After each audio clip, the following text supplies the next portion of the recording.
तो भाई अभी सुबह उठकर कि मैं जा रहा हूँ, आगे चल के बताते हैं, पहले मेट्रो से जगह पे तो पहुँच जाऊँ। ठीक है।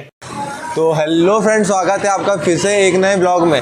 एक और दिन एक और नया ज्योतिर्लिंग, हमारे पड़ाव का दूसरा बाबा ओमकारेश्वर। हमारे भाई साहब यहाँ पे आए तो 9 बजे वाली जो बस थी वो कैंसिल हो गई है और अब यहाँ से 10 बजे 3 घंटे लगेंगे हमको ओमकारेश्वर पहुँचने में। तो अब कुछ भैया लोग मिले हैं, अभी ये भैया लोग भी ओमकारेश्वर ही जा रहे हैं हमारे साथ, मतलब मैं इनके साथ ज्वाइन हो गया हूँ और मुझे भी ओमकारेश्वर ही जाना था। तो इतना कुछ आइडिया तो है नहीं अपने को यहाँ पे, तो भैया लोगों के साथ ही चलते हैं ओमकारेश्वर। अभी यहाँ से जा रहे हैं सर्वोदय बस स्टॉप, अब जो कि पता नहीं कितना दूर है। चलिए चलते हैं।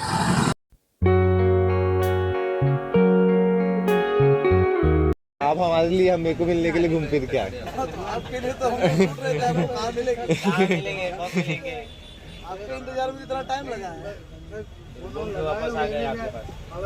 अगर आप भी इंदौर से ओमकारेश्वर जाना चाहते हो तो इंदौर जंक्शन के पास में सिवट्टे बस स्टैंड है, वहाँ से बस ले सकते हो। जंक्शन के सामने से ही बस जाती है, तो सवार हो जाइए इस बस में। इस टेढ़े मेढ़े रास्ते से होकर कभी हरे बड़े पेड़ पौधे तो कभी प्लेन रास्तों को निहारते हुए। अगर आपके जीव को अच्छा न लगे तो सोने की भी व्यवस्था उपलब्ध है। बहुत सारे सुहाने सफ़र से गुजरते हुए अब हम आ गए शायद तक बड़वा इस बस से। अब ये बस यहाँ पर रुकी 10 मिनट के लिए, फिर यहाँ से निकलेंगे ओमकारेश्वर। आज तो थोड़े से लग गए जीवन के, क्योंकि रास्ता टेढ़ा मेढ़ा था, रोड भी बन रहा था, बहुत सारा कुछ। अब इतना कुछ दिखा नहीं पाया क्योंकि बीच में हम भी सो गए थे हमारे भैया के साथ। अब मिलते हैं आपसे आगे।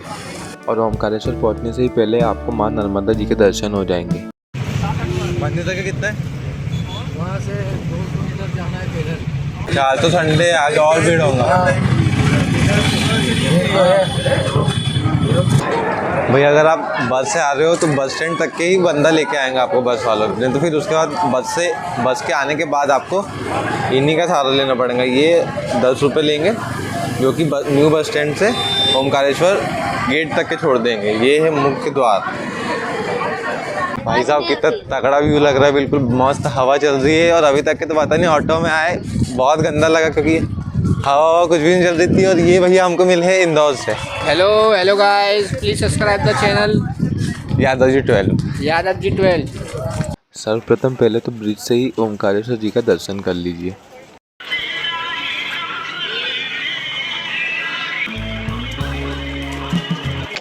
सॉरी भाई, मैं भी भटक गया था। अब पहले मैं जा रहा हूँ नर्मदा जी में स्नान तो नहीं, क्योंकि स्नान तो मैं सुबह से करके आया था। नर्मदा जी के पानी छिड़क लेते हैं अपन, तो वैसे ही पवित्र है और पवित्र हो जाएंगे। और फिर करते हैं भोले बाबा के दर्शन।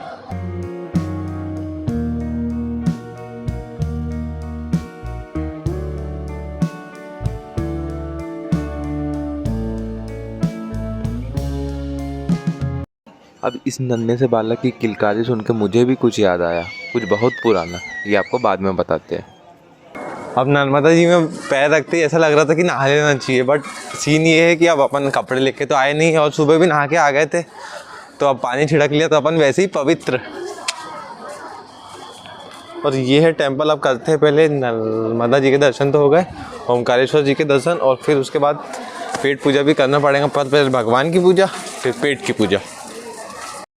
अब भाई अपन ने एक आंटी से ले ली है चावल, क्योंकि भाई प्रसाद लो ना तो वो ऐसा होता है पूरा वेस्ट हो जाता है। अब चावल, अगर मम्मी ने बोलता अगर एक चावल का एक दाना भी शिवलिंग में चले गया तो आपकी यात्रा सफल है, इसलिए। और मैं ऊपर जाने के लिए अभी यूज़ कर रहा हूँ दूसरा वाला रास्ता, क्योंकि पहले वाले रास्ते में बहुत सारा भीड़ था। और दूसरा वाला रास्ता वही है जो अपने को वहाँ से दिख जाता है। ये वही, अभी पता नहीं कितने मंजिल का है, और अपने तो पैसे चल रहे हैं ना भाई, तो अपन ये रास्ता यूज़ कर रहे हैं। ये देखो कितना खाली है, पूरा खाली हो पड़ा है और ये ऊपर जाके जुड़ जाएगा। और पहले वाला रास्ता ये है, यहाँ पे अच्छा खासा भीड़ हो रखा था। और वैसे भी आज संडे है ना, तो कुछ कह ही नहीं सकते। A few moments later.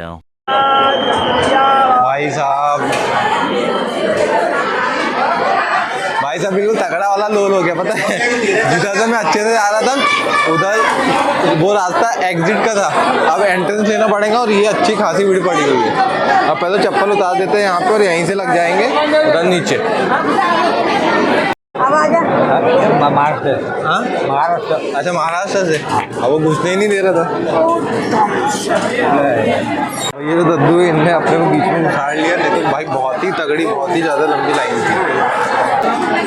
तो हमारे दद्दू, ये दद्दू जो है, इन दद्दू की बदौलत अपन यहाँ लग गया है, तो पीछे तो अच्छी तगड़ी लगेगी। 2:30 बजे 2:30 चश्मे वाले भाई साहब के साथ भी अलग ही खेल चल रहा है। पहले बाहर में भाई साहब इस लाइन में लगे हुए आपको फ्री ऑफ कॉस्ट पानी की सुविधा देखने को भी मिल जाएंगी। यदि आप संडे के दिन ओमकारेश्वर आ रहे हो तो सुबह ही सुबह बाबा के दर्शन कर लीजिए, नहीं तो अगर 11 के बाद आए तो बहुत ही तगड़ी वाली भीड़ का सामना करना पड़ेगा। और ये कुछ भाई लोग मिले हैं हमको गुजरात से, पहले ऐसा फिर ऐसा फिर ऐसा। जय नंदी महाराज और आगे टेम्पल।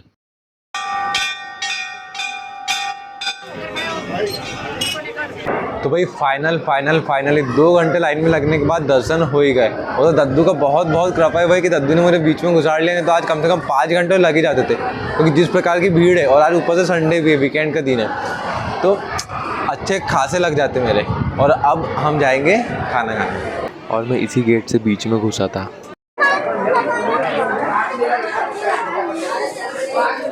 यदि आप दर्शन करके नीचे आते हो तो यहीं पे लोकल मार्केट है, वहाँ से आप बहुत सारी चीज़ें परचेज भी कर सकते हो, जो शिव जी को चढ़ता है या फिर जो उनके श्रृंगार के लिए यूज़ होता है, वो सारा कुछ।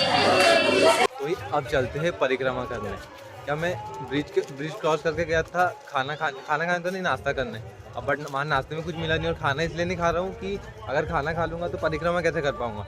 तो हम ये लेके आए हल्दीराम का, और कहते हैं कि 7 किलोमीटर की परिक्रमा है।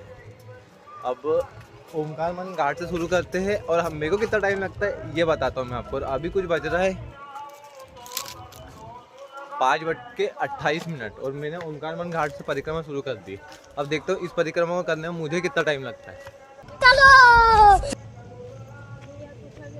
चलिए चलते हैं पहले तो इस बंदर से बच के।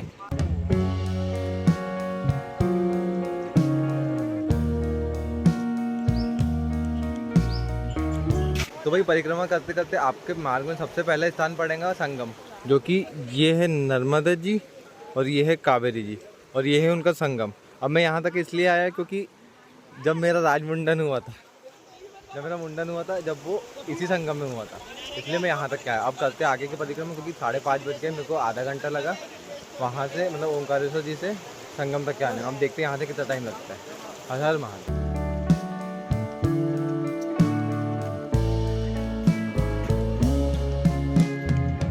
2100 मीटर लोक निर्माण, मतलब हमने 2100 मीटर कवर कर लिया है। इन लोगों ने तो परिक्रमा मार्ग में ही गांव बसा रखा है।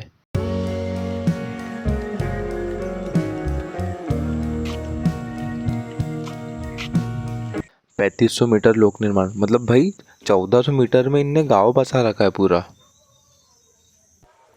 इस परिक्रमा के दौरान आपका दूसरा स्थान पड़ेगा गौरी सोमनाथ मंदिर, जो कि जहाँ से हमने स्टार्ट करे थे वहाँ से 1 किलोमीटर की दूरी पे, मतलब 1 घंटे की दूरी पे। मैं 5:30 बजे वहाँ से निकला था, 6 बजे में संगम में पहुँचा, और 6:30 बजे में गौरी सोमनाथ मंदिर पहुँच गया।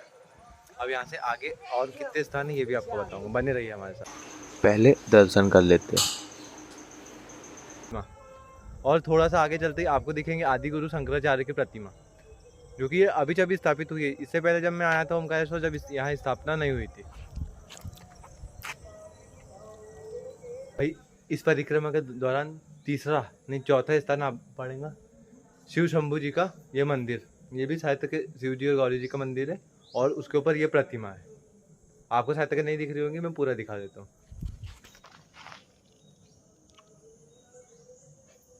A few moments later. ये व्यू तो बहुत तगड़ा दिख रहा है, बहुत ही पर पानी भी गिरने लगा है, और अच्छा खासा पानी गिर रहा है भाई, अच्छा खासा बिल्कुल। और थोड़ी देर रुक जाते हैं, अब बस यहाँ से 15 मिनट के रास्ता और बचा है। तो भाई वहाँ से पानी रुकने की कुछ गुंजाइश ही नहीं लगी, तो अपन ने भगवान जी का नाम लिया, सर पे कफन बांधे और निकल पड़े आगे। फिर वहाँ से बमलेश्वर ज्योतिर्लिंग के दर्शन करे, और ऑटो में बैठ के सीधे आ गए बस स्टैंड। अब बस स्टैंड से यहाँ, अब इस ब्लॉग को यहीं ख़त्म करते हैं। अब मिलते हैं आपसे किसी नए ब्लॉग में, किसी नए स्थान पे। जब तक के लिए बाय बाय। भारत माता की जय।